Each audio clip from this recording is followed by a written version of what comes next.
High ping. One of the biggest reasons people seem to go to when they fail in Fortnite is that their ping is just too high. I play 50 ping, but I know many people play ping even higher than this. But I have succeeded on pretty high ping, and so have many others. Today I'm going to share my 5 main pieces of advice on how to play on high ping. These are the things that have gotten me earnings time and time again, despite the fact I am running on 50 ping and often lagging. Let's get straight into the first main tip. One of the biggest complaints people have about their high ping is that people claim their builds first try, but I think that this is not the main problem. Let's lay out a scenario. You are sitting and holding a wall against a player. What are the two options? One is that you hold the wall and literally nothing happens. The other is that the opponent gets the wall, instantly edits and eliminates you. Neither of these options help you in the slightest. We need to do something else. Instead of sitting and holding your wall for no reason, why not edit out to the side and go for height? Or if you're trying to get heals off, keep 2 layers between you and your opponent. This way, if they get the first build, you have plenty of time to react and expand away. This will also help you with another high ping problem, which is when your opponent sprays a wall and bleeds bullets through. Keep 2 layers between you and your opponent, and a lot of the issues associated with ping seem to just go away. The next piece of advice I have is to help counteract big server delay. If you play high ping, you know too well that you can often go for a shot and then place a build or reset a build. But because of the server delay, you will still be shot through the build piece you just placed or reset.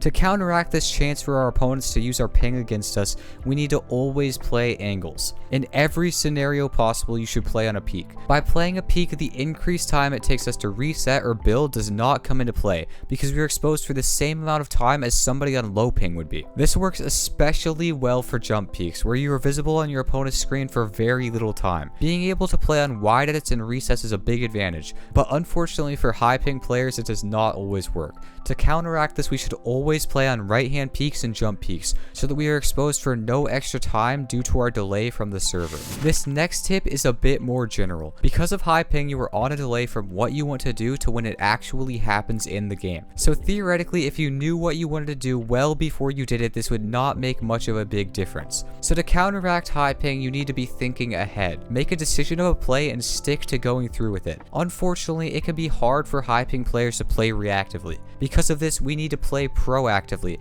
and take control of situations before anything can even go wrong. An example of thinking proactively is to place a ramp against a team who could pre-edit our duo in-game.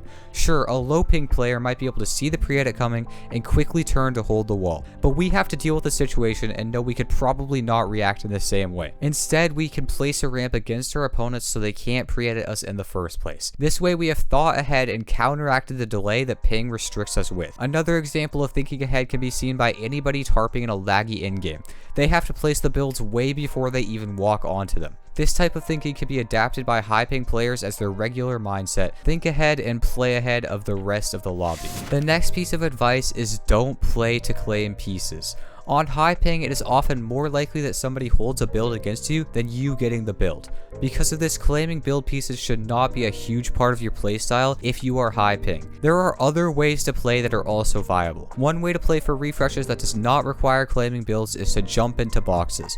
I know this sounds kind of crazy, but it's actually a very viable strategy to force surprise into a team or solo's box. You could do this by running at the box and spraying in duos, or just spraying in by yourself in solos. Another secret way to instantly get into wood boxes and duos is to run up to the wall and have both teammates pickaxe it at the exact same time. By the time the opponents hear that their wall is being pickaxed, you and your teammate will be fully in the box and about to give them a little surprise. Another way to go for refreshers on high ping is to use surprise pre-edits. You may think the opponents would just turn around and hold the builds, but if you find good opportunities where they are distracted, you could easily pull off pre-edit plays even on high ping. Anytime opponents are fighting in a box or are spraying back at something, it's a good time to try a pre-edit. Half the time, they won't even realize what's happening until it's too late. So although high ping players can be a bit limited in their playstyle since it's hard to claim builds, there are still very viable ways you can succeed in a comp match. The final bit of advice kind of goes with the last one. This advice is to play to your strengths. If this means that you struggle with fighting, try to avoid fighting. This is far easier in solos because you never really need to fight,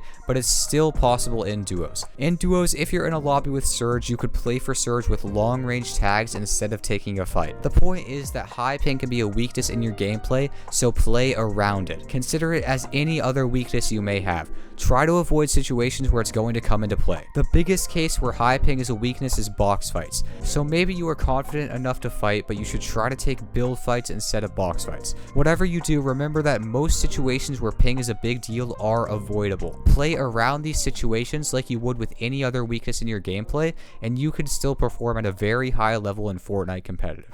That was my best advice on how to play high ping. I have managed to have a lot of success despite my ping, so I know all of you can too. If you want to ask me any questions or get coached/VOD reviewed, join the Discord in the description.